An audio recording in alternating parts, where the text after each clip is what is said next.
Hello friends, looking at current affairs for 6th April. The news items picked up from the Hindu newspaper are these 9. We'll discuss them in detail. The first one, ties severely damaged, says China. So this is regarding the row between India and China now because of visit of Dalai Lama to Arunachal Pradesh.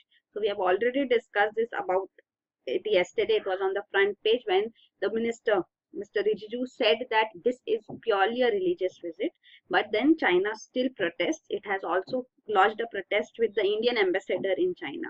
So the protest, as we said yesterday, this is because of the McMahon line, which is there between India and China in decided by the Britishers. So the Radcliffe line and McMahon line, these were the two commissions actually named after the commission chiefs, Radcliffe Commission and McMahon Commission, which were appointed by the Britishers when they left India. So that was this commission's report came in 1947 after actually independence. So this has decided the boundaries of India on the west and east side. So on the eastern side, here it is Tibet, with which we have the boundary. So this McMahon line was also decided by the commission based on the 1914 Shimla Convention, which was there between British India and Tibet. So this is also rejected by China, saying that Tibet is actually part of China and we don't adhere to this convention's viewpoints. So now it is demanding that Tawang, which is in Arunachal Pradesh, is also part of Tibet and is therefore part of China, not of India in Arunachal Pradesh. So that is the conflict, as we have discussed yesterday too, that the closed doors talks are taking place on the boundary issue between India and China for years now. So resolution of this boundary dispute is of course required. So those developments will of course take a lot of time. But presently the dispute is on Dalai Lama, who is a separatist leader according to China of Tibet. He been visiting Arunachal Pradesh, a disputed region, is being protested against. So that is China's point of view. India's point of view is also that this is a religious visit and it is the internal matter of India. So we don't consider it as a disputed site. So that's the thing. And also China has had the relations between India and China have been strained because of two issues earlier too. One which is still going on. One is on designating Masood Azhar as a terrorist at UN body, and also regarding the NSG membership, Nuclear Suppliers Group membership, which India wants, where China is protesting because India is not a signatory to NPT. So these are the two issues going on between India and China, and now this is another issue raised by China. Then next is rail regulator gets green light. So the center has cleared the proposal. An independent rail regulator would be established now. This will be named Rail Development Authority. So this will be done by an executive order. Means the executive will establish with an order. There will be no law passed, no bill as such initiated. That is legislature process. This will be done through an executive order. This will only be a recommendatory body. It would have its provisions as per the recommended provisions under the Railway Act of 1989. So it will only make recommendations to the Ministry of Railways. Finally, it will be the Ministry of Railways decisions on the points. So what will be three areas basically in which it would be making recommendations? One is on passenger fares. Second is setting performance standards for rail operations. And third is creating level playing field for private sector participation. So these are the three areas. Such a regulatory body was proposed by various committees, including the Vivek Debroy committee, which was there on mobilization of resources for railways and restructuring of railway ministry, which gave its report in 2015. Other National Transport Development Committee had also called for such an independent rail regulatory body. So it's purely recommendatory, but it is called independent because the government says this is independent because the chairman and 3 members, which will comprise of this body, will have a fixed term of 5 years. They will be allowed to engage experts also, but they will be independent because they will have a separate budget. The appointment removal process is ensured through this, so that is why it is called an independent body. But then if it does not have powers, it's only a recommendatory body, then independence aspect is also of no significance because any viewpoint of theirs can be overruled by the ministry then. So that is how they have set it up. So yeah, so the point is that passenger fares fixing is an issue which the present government is looking into. It says that over the years, passenger fares have not increased commensurately. The costs have increased, but passenger fares have not increased. The freight fares, Freight means which is used for FREIGST, freight fares for the goods transportation. So over there, fares which are gotten from there are used to cross subsidize. Means there the fares are high and in passenger sector the fares are low. So that is cross subsidization. There more money is compensating for this less money from passenger sector. So the railway says that this is also result in freight going down. That revenue going down because then freight is becoming competitive with roadways. So roads are being used. So that competitiveness is not there anymore. So their fares should not be increased so high. So economically looking at it, what they want is now passenger fares to be increased as such. So we'll have to see how this would be done. So it says that this Rail Development Authority will collect, analyze and disseminate information and statistics concerning the rail sector. And this is the statistics which it shows that the losses in the passenger segment have increased from 6,159 crore loss which was there in 2004-05. It has now turned to 30,000 crore in 2015-16. So that's what it says, that input costs have increased, no commensurate increase in fares over the same period. Cross subsidization is a term which you should understand, that goods fares are used to make up for the passenger fares being low. So that is about it. Then this is regarding the Vivek Debroy committee and its recommendations. So it had called for various recommendations. You can go through these. Then this is what the rail regulator should be there to fix fare structure, but only recommending in the present case actually. Passenger and freight rates should be rationalized. Loss from passenger segment, as we just said, 30,000 crore. So it has also lost market share to road. Railways has lost market share in freight to road because of this cross subsidization. The next is safety measures intensified in Goa following monkey fever scare. So this is regarding monkey fever, also called Kyasan or forest disease. So this we have discussed earlier too. This is with respect to Karnataka, where we had seen that few deaths have taken place because of this monkey fever, and now cases are coming forth from Sindhudurg district in Maharashtra too, which has border with Goa. So in Goa also an alert has been initiated now because of this monkey fever scare now. So a vaccination program is also going on to ensure that this does not spread. So this is a viral infection. You can see this is the Kyasan or forest disease virus. So this virus is, the reservoir of this virus is this hard tick. You can see. So this carries the virus, this insect. So this insect is there on the bodies of these animals. So when the animals come in contact with the humans, the tick, its bite, it results in spread of this virus.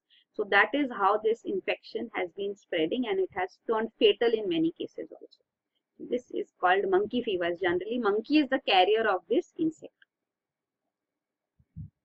There is no person-to-person transmission as such which has taken place. So tick bite or contact with an infected animal results in this Kyasan or forest disease virus spreading. Next is Taj changing color, mud therapy being used, government. So Taj Mahal, it was completed in 1654 by Shah. It has been attacked many a times. It was attacked by the Jats at one point of time. Even the British army was considering of defacing the Taj Mahal, but it was stopped short of. Air pollution has been affecting the Taj Mahal, which has been discussed quite often. It has been in news. Now another issue which has come forth is of insects affecting the Taj Mahal. The insects excrement means the poo of the insects. Excreta is causing the color of the Taj Mahal to change. So these insects breed in the polluted river Yamuna near the Taj Mahal, and they have this green and black patches of waste which they excrete that is there on the walls. So if the regular cleaning of these also results in marble here being scrubbed and scratched every time, so the mosaic and the shiny marble actually gets damaged.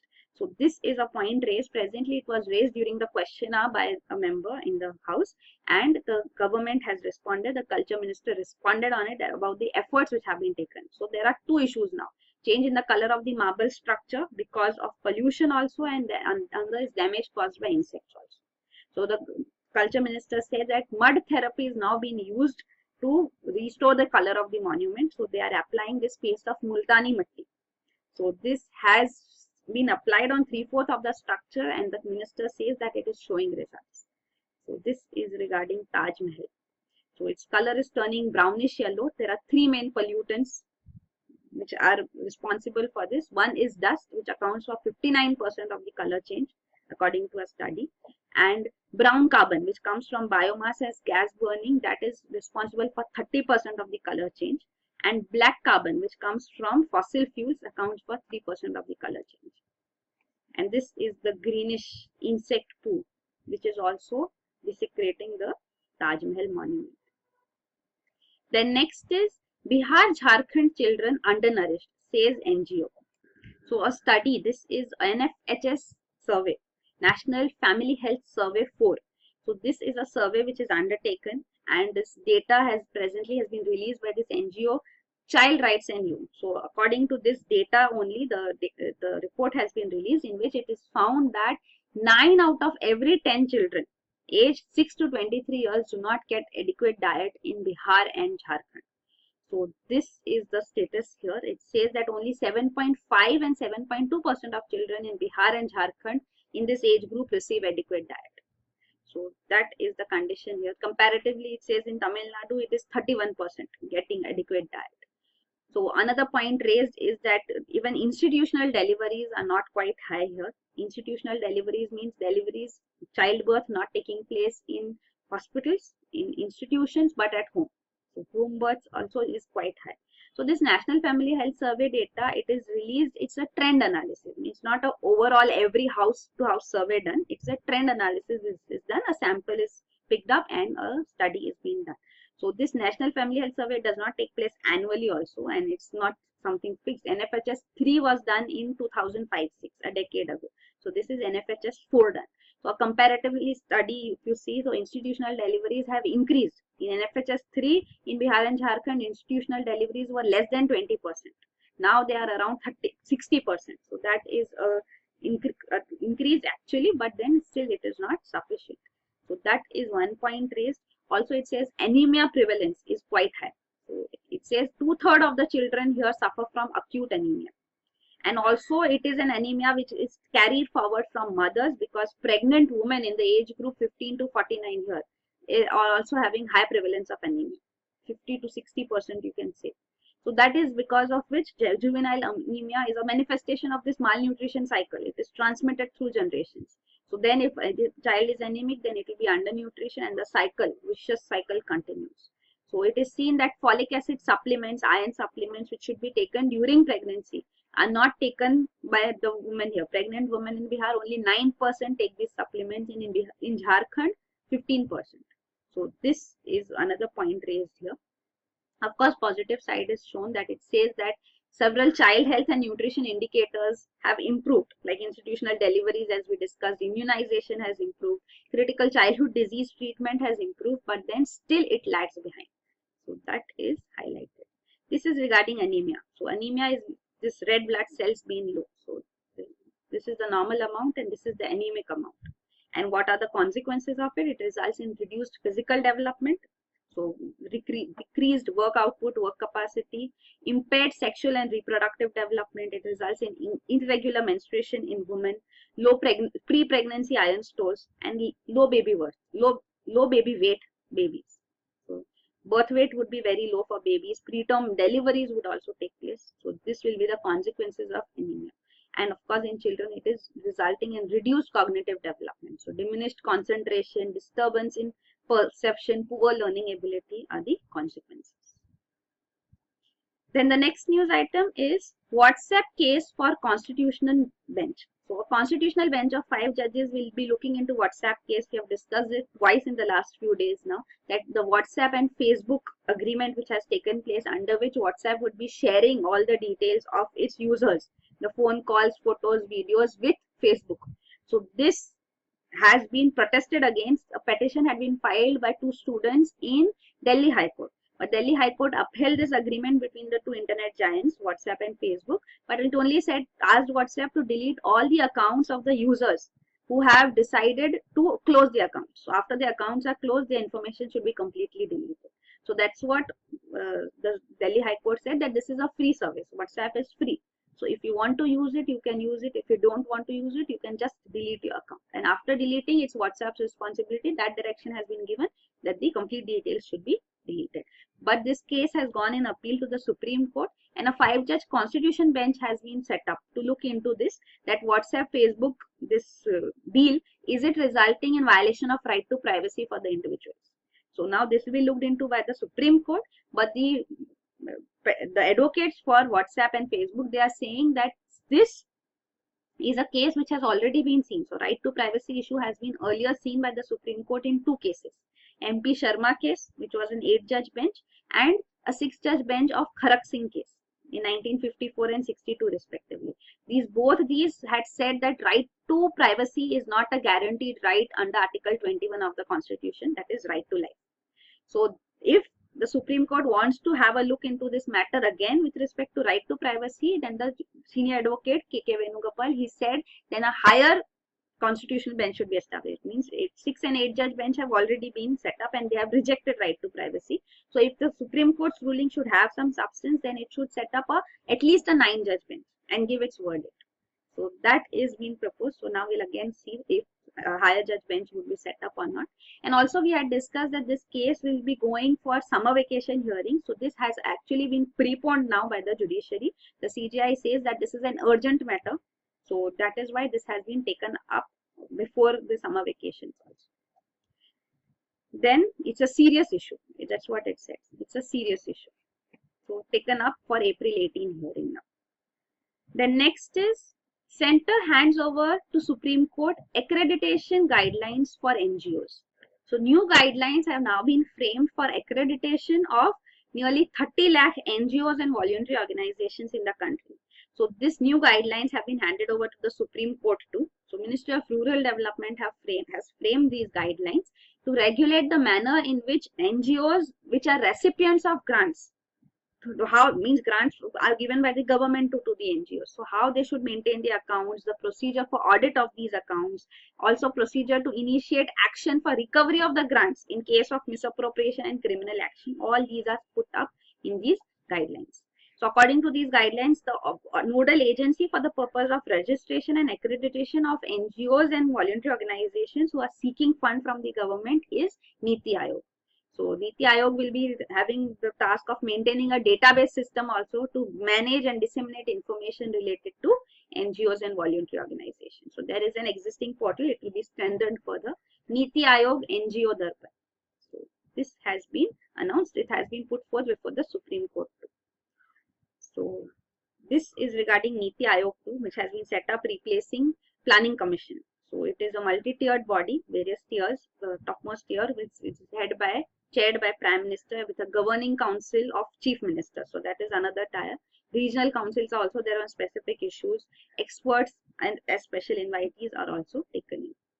So a full-time office includes the PM as the chairperson, a vice chairperson is there, a CEO is there, and full-time members will be there.